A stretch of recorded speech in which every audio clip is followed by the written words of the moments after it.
Youth for Our Planet panel. Elliot very kindly, that's how I'm choosing to look at it, gave me complete kind of artistic license over what this panel is about and who to have on it.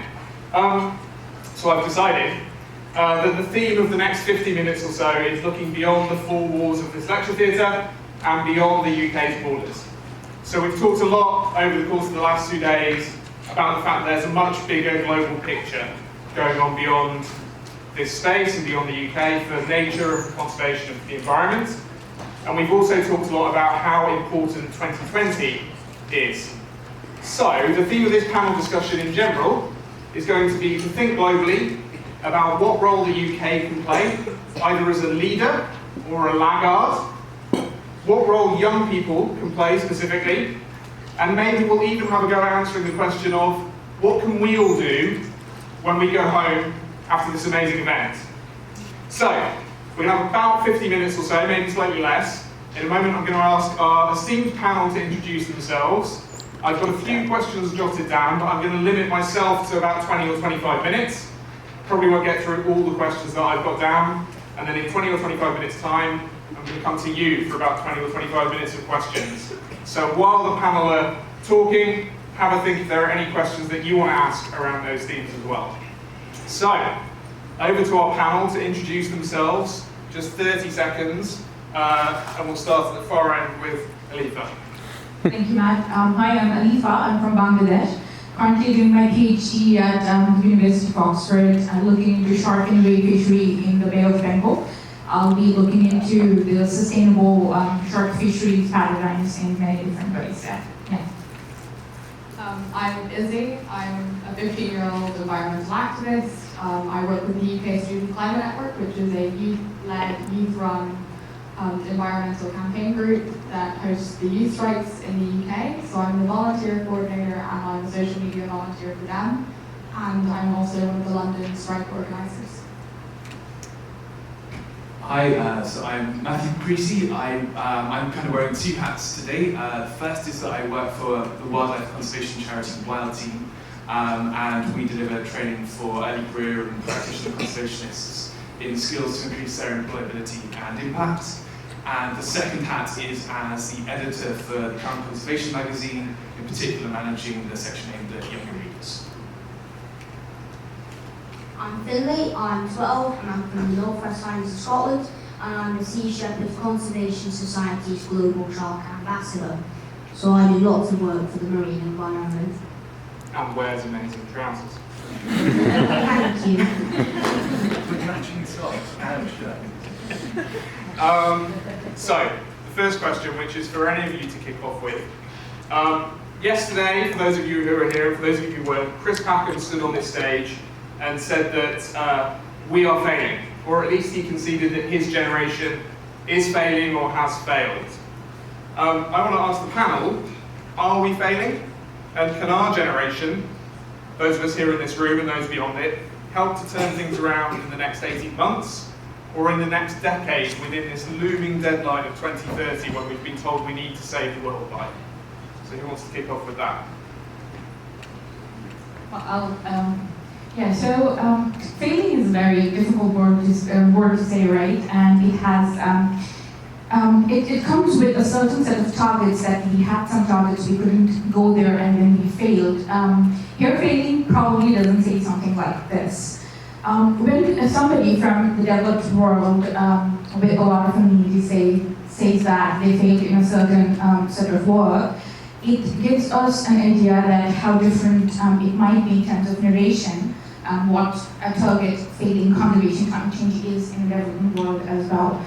So I would say no to that, but to the next question, which is really important, of what can the younger generation do? From my work with a certain group of people in Bangladesh, I found out it's really difficult to change the perspective of older people, and younger people are much more open to new ideas. They don't fear to share ideas, and that's why I think it's more important for younger people to think, and not thinking about failing, but promising what needs to be done and to do it at scale.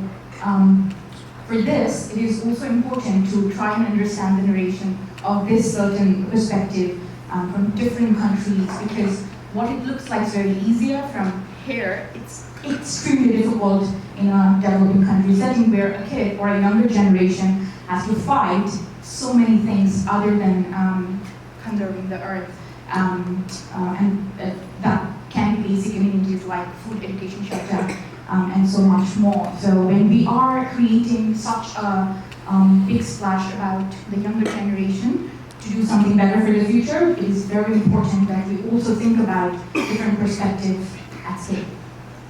Who wants to jump in next? Finlay? Well, I mean, in a realistic point, my generation can't have failed, we're only just arrived on the scene. So, realistically, if anyone has failed, it's the generations before us. As Chris says, I don't know. Well, Chris says things, and sometimes, most of the time he's right, sometimes he's wrong, everyone is. I'm not quite sure, though, if we've failed. As personally, yes, the species have decreased quite a lot, and some species have in fact gone extinct, but the vast majority have not gone extinct just yet. So there is still hope to turn this ship around. Thanks, Finlay. Who's next? I think when we're, conservation is a field where you're constantly given deadlines and you're told, you've got 18 months to do this, we've got 11 years to do this, and sometimes they're true and sometimes they're not because they're all predictions. But we're not given those deadlines so we can just go, 18 months, that's a cool number. Let's not think about it. We're given them for two reasons. Because one, it shows us that there is urgency. We are running out of time, we need to get things done now. However, we're also given those deadlines because it shows us that there is still time to do stuff. It's not, we've got 18 months, so let's all panic and not get anything done and say we failed. It's, we've got 18 months, so let's get to work, let's get it done now. So I'm not saying that previous generations of conservationists have been perfect. There have been problems, and the fact that my generation is still solving those same problems is probably not a great sign. However, there is still definitely hope for the future. We can't take those deadlines, we can't take the fact that there have been things that haven't worked as a reason to not keep going forward in the future. Can I just ask a follow-up question? Do you think these deadlines are helpful? Because in 2010 we set global biodiversity goals for 2020 and said that's our deadline. By 2020 we've got to have stopped and reversed biodiversity decline. And we haven't. It's gotten worse. Do you think deadlines help? I think deadlines can help to a certain extent. I think deadlines have actually proven quite useful from a grassroots campaign level in terms of motivating people to start working and giving a newfound sense of urgency to activists and campaigners, but also when you're trying to do outreach and reach out to people and get people on board, being able to say, we're running out of time, we've got a very set amount of time left. That can be helpful. On the other hand, when you look at it on a government policy level, on a national, international level, those deadlines are only helpful if they are followed and not ignored. And sadly, we have been seeing a lot of ignoring of those deadlines. I think there is very much a view of when you're given especially a long period of time, we'll wait a couple of years, we've got 11 years, we can start solving climate change in 8 years, it'll be fine. And so that's probably not the most helpful view for the people in power to be taking. However, I do think that they can be helpful in certain situations, and I think they've given a newfound sense of urgency to a lot of what we're doing. Okay. Matt, thank you. Have we failed? Manifestly not. That I could be sat on this panel at 31 and be the old guard in my first conservation job, and you guys do 15 and how old are you? 12. We have got such inspiring, motivated, articulate, knowledgeable people coming through in these younger generations. We're just getting going, and there is still so much out there left to conserve. We certainly haven't failed yet. Great. Any further comments on that question from any of you before we move on? Okay. So the next question I want to ask Izzy, I was wondering if you could take this one to begin with. Over the past almost a year now, we've seen thousands, then hundreds of thousands, and then millions of young people take to the streets for the youth climate strikes in different countries around the world. From your perspective as an insider from UKSCN, but also from your perspective as outsiders, what do you think the nature and the conservation movement can learn from the youth climate strikers? Because we haven't seen yet the same levels of mobilisation around the loss of wildflower meadows or the loss of bumblebees. I think the first thing that the conservation movement needs to do is wake up and look around and start getting stuff done, stop arguing. We've heard a lot of talks about how conservation is just a lot of people sitting in a room negotiating and then not actually getting stuff done at the end of it. So that's the first thing. The other thing is that the conservation movement in general seems to have a very small group of people on the grand scheme of things, and it's the same people involved in a lot of things. And you've got people at this event, at events like this, who are already interested in conservation. You're getting sort of the same people coming to all these things. And while it's really great, we've got people that are really passionate and dedicated to it, at the end of the day, we're not going to be able to solve these things with just a very small group of people who are dedicating their lives to it. And so with the Youth Strike movement, we've made it an active effort to try and bring people in who don't necessarily have the time or resources to dedicate to working full-time on this, who might not have had exposure to things like this before. However, recognizing that their views are equally valuable and equally necessary to the success of the movement is so vital in keeping it going and actually seeing change happen. And how do you balance building a really inclusive movement which can take time with needing to act quickly? And the youth climate strikers have acted really quickly. They've built a huge movement in basically 9 months. I think the youth strike movement has definitely been proof that you don't necessarily need to balance those two things. We've built an incredibly diverse, inclusive movement that is enormous in a year. So I think it just has to do with where your priorities are from the get-go, but also finding that sense of urgency, finding something that can keep it going forward. For us, it was probably the IPCC report, because we've known climate change has been happening for a long time, but having that one thing that sparked it all, that gave it that initial push that could build up that momentum to where we are today. You need to have that singular thing that will spark it all off. Thanks. Who wants to go next?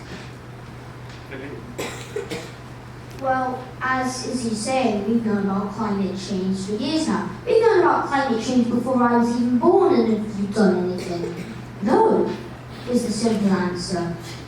And as a youth climate striker myself, I know that we have a severe problem with the climate. I mean, a million species are threatened with extinction. And we keep on going on about leaving the EU, instead of worrying about a million species leaving our planet. It's just, what? Am I the only one that's confused? And it might just be that I'm 12 and I don't understand politics. All of this stuff is very important and I just don't understand it. Well, that's a good thing about being a 12-year-old. You don't have to understand politics, so you don't have to come from that side. So you can just talk about wildlife and not have to deal with politics. Okay, don't drop the mic just yet. Who wants to go next? Matt? Which one do you want? So following up on something that Izzy was saying in terms of whether or not you have to choose between sort of planning down to the nth degree and making sure that everything's perfect, or just getting off your ass and doing something. Absolutely, you don't have to choose between those two things. One of our well team principles is do something. But first, get out of the blocks and start acting now, today. And then you've got time. It can be an iterative process, evolve, adapt, change, learn as you go. But don't let all of those major challenges stop in your tracks and stop having the impact you could be having today. Because we've got this opportunity to learn and evolve as we go. Okay. Alifa? Yeah, like Matt summarized it really well, but what I wanted to really say is that it's not about choosing your agenda. It's so important that somebody picked one agenda which can be the gateway for many things interlinked to this, whereby movements can run. For example, climate change is not just one agenda, it is at least 100 different things coming together and have like the impact on biodiversity, on ecosystems, on marine life, on social things, for example, poverty, climate refugees, and whatnot. So it's not just a single agenda that the youth has picked up. It has been there for a long time, and it is important that it has been picked up, has gone so big. because that can be the perfect gateway to actually talk about so many other problems that is interlinked with it. Okay. Any other comments on this question, guys? Any other reflections? Okay, we're going to move on to the next one. So, Finlay, I was wondering if you could start with this one. So, this might seem like quite a specific question, but the oceans cover 70% of our planet, as you well know, thereabouts. How can we better protect them? Well, I mean, without the ocean, the Earth's ground temperature would be 42 degrees Celsius. So we need the oceans to fight climate change. We need this ecosystem that we have. I think most of us have played Jenga. We all know what happens with it. I like to describe the ecosystem as a massive Jenga tower. Remove some of the species or blocks, and the entire thing collapses. And that's what we've got going here. We are literally, without the ocean, nothing can survive. Think about it. Without sharks, we go extinct. Without fish, we go extinct. Now, if we lose the ocean, we lose all hope of fighting climate change. So to protect it, we need MPAs, but we need the MPAs to actually be enforced. Because right now, you can go into an MPA, scallop dredge there, nothing happens because no one's policing it. Can you say what MPAs are for people? So MPA stands for Marine Protected Area, and it's an area where you're not meant to be able to go fishing or dredging, so let it recover. And I mean, in terms of sharks, how many pirate shark finning boats are there out there? Hundreds. And do we know anything about it? No. Why is this? Why are we, as the younger generation, not being taught about the crisis that faces our planet and our oceans? And is there anyone, you or anyone in the world, I guess, who has at their fingertips ideas of how to make sure those MPAs are enforced? No, no one does. Unless you set up literal walls around the ocean, but you can't do that. So really, unless you have like boats there 24/7, which you can't have because who's going to man those boats, we don't have a way of enforcing the marine protected areas. But if we make marine protected areas, the majority of the time, people will not go in there and do that. And the thing is that the UK says we are world-class leading in protecting our oceans. Say the waters around the UK were an Olympic swimming pool. The area around that, which is protected, would be the size of a tea bag. So we really are not doing anything. So that's my point. Okay, useful response, thanks. Does anyone else want to come in on this topic? A little bit on the marine protected areas and how it works. So the first thing you need for marine protected areas is bill, and then to designate them, and then you have the resources to actually monitor them, right? And that's not really easy, be that a very resourceful country, and for a developing country it's even difficult. Now, we do have a global target, right? The IG targets whereby a certain percentage of the marine system has to be protected. And after this target came by, a lot of the countries actually designated a lot of marine protected area, and many of them are paper parks only because of less enforcement or the lack of ability to enforce them.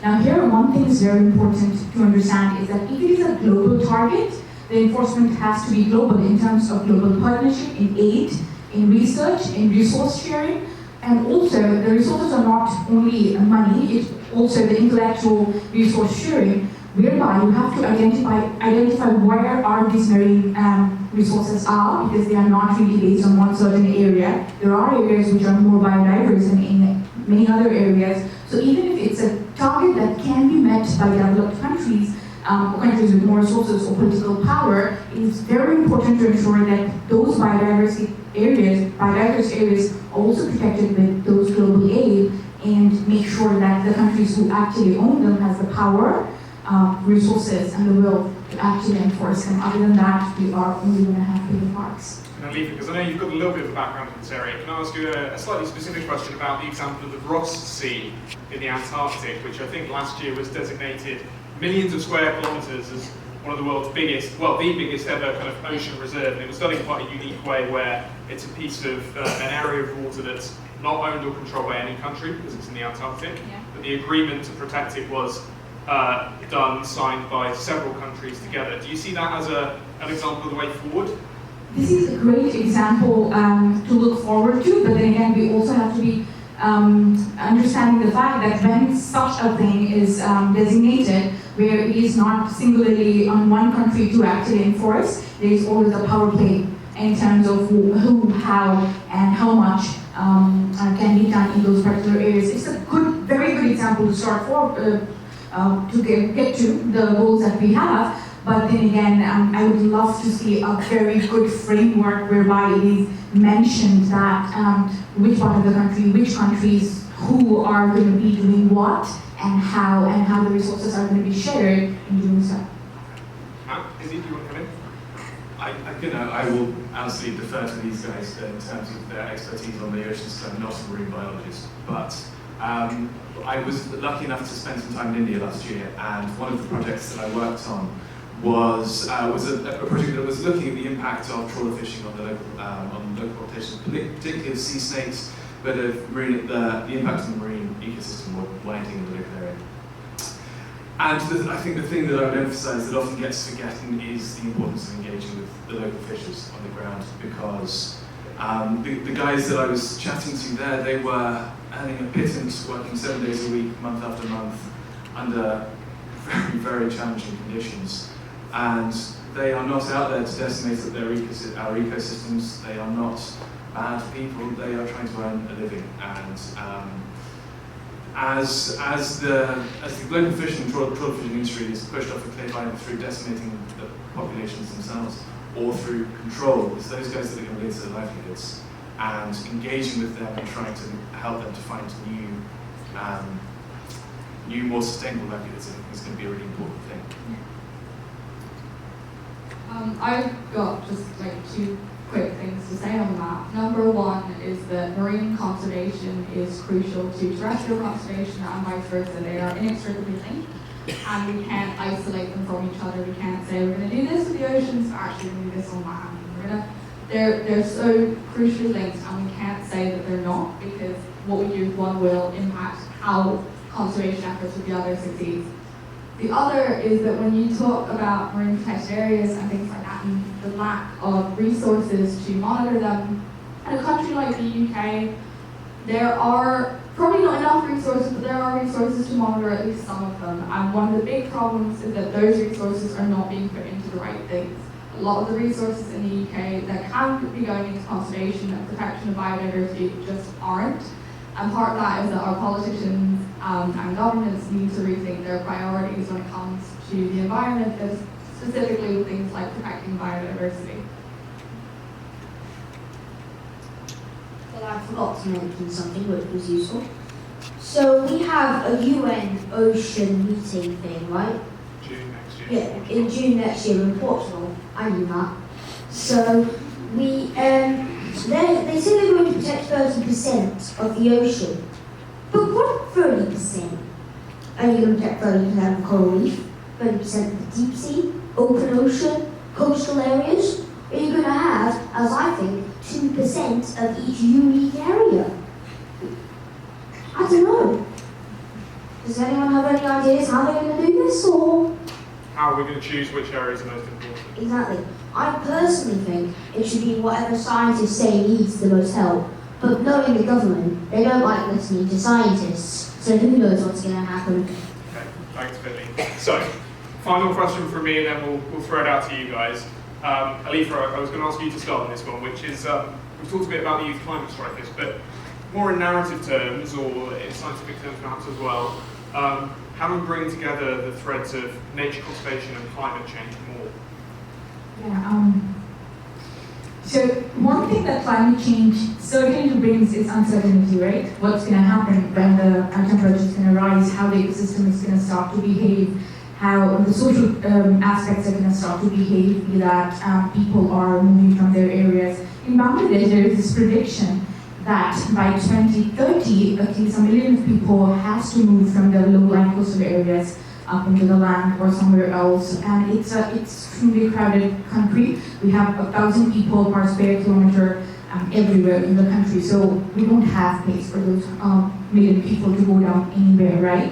Now, if we don't have place for people, think about would we have place for species or any biological diversity that we have. And the most biodiverse area that we have in Bangladesh is the Sundarbans, which is the low-lying area, which is an estuary, and this is the first forest that's going to be affected if the predictions of climate change comes true in the coming decade or so. So the uncertainty that climate change brings is excruciating for biodiversity and nature conservation. That's the first thing. And if you read into the reports, IPCC or any other report that are coming into being, climate change is a basic part of it, that how climate change is going to affect our biological diversity, not only marine, but coastal, freshwater, and terrestrial as well. So it's extremely important to look into this as a holistic thing rather than climate change be one and biodiversity protection as other. So what's going next? Izzy? So I've got quite a controversial opinion on this actually, and I think the fact that that question was even asked proves how far the narrative on climate change has been changed. Because a few years ago, if you mentioned climate change or anything environmental, it would always be, oh, so you want to protect the polar bears or something along those lines.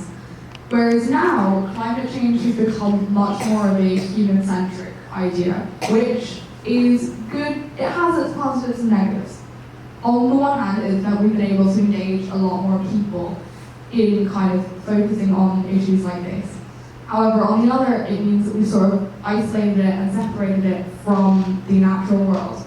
And so I think we can use platforms like these climate movements, like Extinction Rebellion, like all of the press and attention that climate change is getting right now, and we can refocus that and we can say, yes, this is what's happening to people, this is what's happening to biodiversity, and at the end of the day, we're all on the same planet, we all use the same resources, and we all need each other to survive. That's really interesting. Before I throw it over to Matt and Finlay, maybe I'll just add in. So, nature, we think, can probably provide us with about a third of the emissions cuts we need by restoring and protecting natural habitats, and the oceans also are being increasingly recognised as hugely important areas for storing carbon. So I'll just throw that in because there's a huge tie-in in terms of locking away carbon between nature and climate change. So over to which of you guys wants to go first? I would be quite sure, because I'm not sure how much more I can add in the sense that completely is. So, to deal with ecological crisis is to deal with climate crisis, and to not deal with either of them is to fail in the other. So, yeah, I'm not sure how much more I can add. Well, as Matt says, the oceans are incredibly important. So, kelp on its own absorbs about 50% of man-made carbon. Amazon gets all the credit, but really it's the giant kelp forests of America doing all the work. Just going to put that out there. I mean, algae as well, adding 20%. So realistically, the ocean absorbs 70% of man-made carbon, as well as all the carbon that the ocean itself makes, which is an astronomical amount, if you think about it. We produce so much, and then we really need to restore the rainforest. I'm not saying that it's not important. I'm saying they all do that thing. And I think, especially with the Amazon fires right now, why is no one putting out that fire? Can you explain that to me? Is there another random political reason? I don't know. Why is nobody putting out that fire? Because realistically, if we put out that fire, then we are going to have a much better chance of fighting climate change. Okay, right. Lots of thought-provoking, slightly controversial stuff in that first 20 minutes or so. We've now got 20 minutes, maybe slightly more, for you guys to ask some questions. You're going to have to share a mic between the four of you. Have I got a volunteer to rove the mic around, please? And if you want to ask a question, can you wait for the mic and say your name, and then just a plea to ask a question rather than make a long comment.